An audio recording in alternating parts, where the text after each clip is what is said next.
petugas partai yang akhirnya dipecat dan gak jadi lagi petugas partai. Ya, memang kemarin Sekjen dari PDI Perjuangan Pak Hasto Kristianto kemudian mengumumkan pemberhentian 27 kader PDI Perjuangan yang diantaranya adalah mantan Presiden Jokowi, kemudian Wapres Gibran Rakabuming Raka, dan pemenang Pilkada Sumatera Utara Bobi Nasution.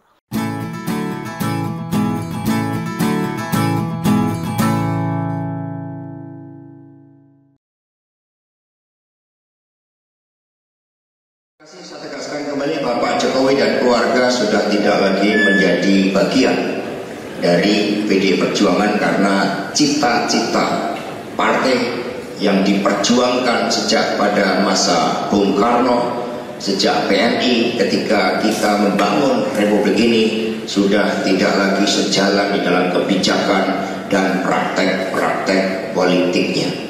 Sehingga itulah yang terjadi. Dan kemudian kita melihat bagaimana ambisi kekuasaan ternyata juga tidak pernah berhenti. Maka di dalam proses ini yang dilakukan oleh PDI Perjuangan, kita tidak akan pernah kehilangan dari gagasan-gagasan ideal bahwa dari seorang rakyat biasa bisa berproses menjadi seorang pemimpin. Salam damai untuk Indonesia, berjumpa lagi bersama saya Papa Dimas. Info kali ini datangnya dari petugas partai yang akhirnya dipecat dan gak jadi lagi petugas partai. Ya, memang kemarin Sekjen dari PDI Perjuangan Pak Hasto Kristianto kemudian mengumumkan pemberhentian 27 kader PDI Perjuangan yang diantaranya adalah mantan Presiden Jokowi, kemudian Wapres Gibran Rakabuming Raka, dan pemenang Pilkada Sumatera Utara Bobi Nasution. Ketiganya itu adalah masih dalam satu keluarga, kita tahu semua. Mereka ketiganya dulu awal berkarir di politik semuanya diusung oleh PDI Perjuangan. Lalu kemudian sekarang sudah melupakan itu semua. Dan satu kata yang patut kita sematkan kepada mereka, pengkhianat. Ya, nah sekarang yang menjadi pertanyaan, kenapa PDI Perjuangan baru melakukan ini sekarang? Padahal kalau kita tahu, pengkhianatan ini sudah dilakukan dulu.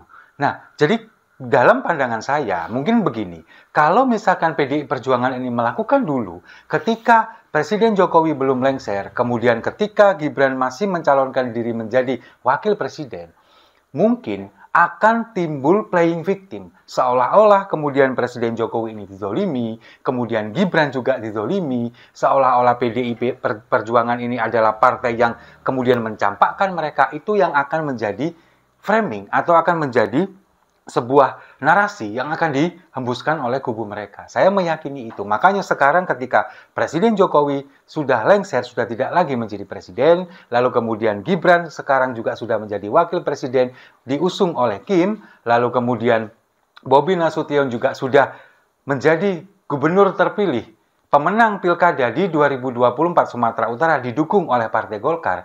Pada akhirnya semuanya sekarang dilakukan dan mereka ini kemudian diberhentikan dari Partai PDI Perjuangan. Nah, kalau seperti yang disampaikan oleh Pak Hasto di video tadi, ini kan kenapa mereka diberhentikan? Karena memang sudah tidak sejalan dengan ideologi partai, kemudian juga sudah melupakan apa yang sudah mereka usung di awal dulu.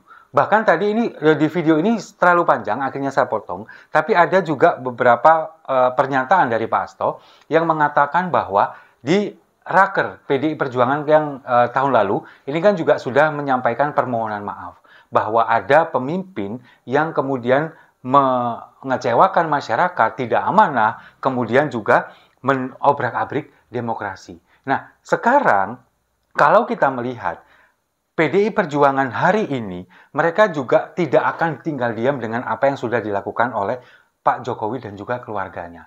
Pak Hasto juga sudah menyatakan bahwa PDI Perjuangan akan terus mempertanyakan tentang demokrasi yang diobrak-abrik oleh Pak Jokowi dan keluarganya, lalu kemudian juga cawe-cawe dari Partai Coklat.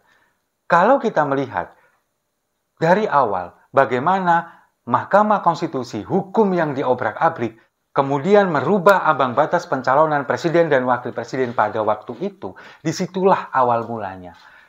Bagaimana PDI Perjuangan ini kemudian menyoroti itu adalah awal mula dari keluarga Presiden Jokowi yang ingin berkuasa selama-lamanya. Seolah-olah kan seperti itu. Apalagi sekarang di pilkada, cawe-cawenya ini kemudian diwujudkan dalam bentuk partai coklat yang terafiliasi dalam kepolisian dan juga aparatur negara, baik itu aparatur sipil maupun juga kepolisian yang memang kebetulan seragam mereka ini berwarna coklat. Itulah yang kemudian membuat PDI Perjuangan ingin terus mengawal ini, kemudian ingin terus mempertanyakan pertanggungjawabannya Pak Jokowi dan juga keluarganya seperti apa. Nah, kalau kita boleh flashback lagi, sebetulnya kan perpecahan antara Pak Jokowi dengan PDI Perjuangan ini kan berawal dari isu 3 periode. Hembusan Presiden 3 periode yang dulu sempat dihembuskan oleh orang-orang di sekeliling Presiden Jokowi pada waktu itu. Nah, disitulah kemudian PDI Perjuangan melalui Ketua Umumnya Bu Megawati menolak itu semua karena itu melanggar konstitusi.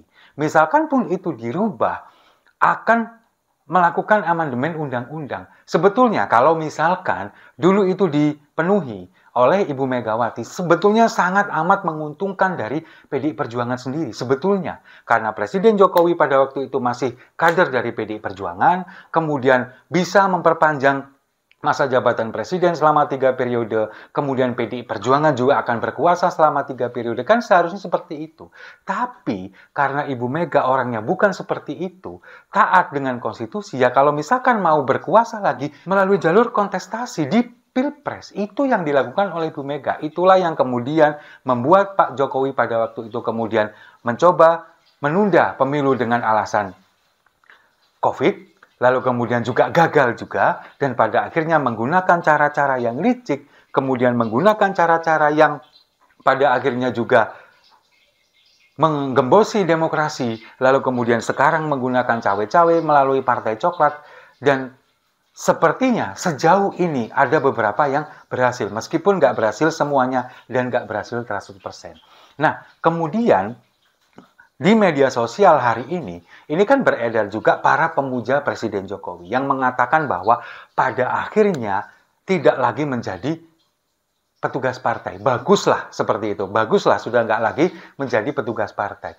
Tapi kalau bagi saya, dan saya meyakini juga banyak masyarakat Indonesia yang meyakini bahwa sebetulnya Presiden Jokowi itu akan lebih lurus, lebih baik kalau dia jadi petugas partai. Daripada sekarang nggak jadi petugas partai, justru malah belok-belok ke sana kemari.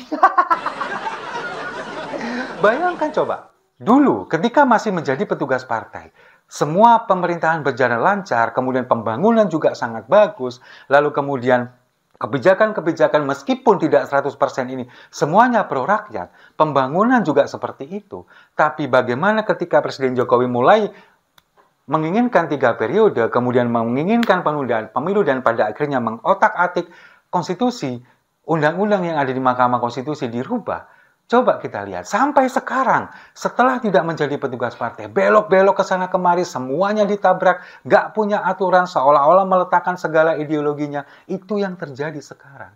Nah, jadi kalau menurut kita semua, dan menurut Anda, para pemujanya, bagaimana? Apakah Presiden Jokowi lebih baik menjadi petugas partai, atau sekarang nggak menjadi siapa-siapa? Kalau bagi saya masih mending jadi petugas partai. Dan sekarang mantan Presiden Jokowi nggak punya partai, kemudian tidak ada yang menaungi. Sekarang kan sepertinya kalau bagi saya akan OTW menjadi gelandangan politik seperti Amin Rais.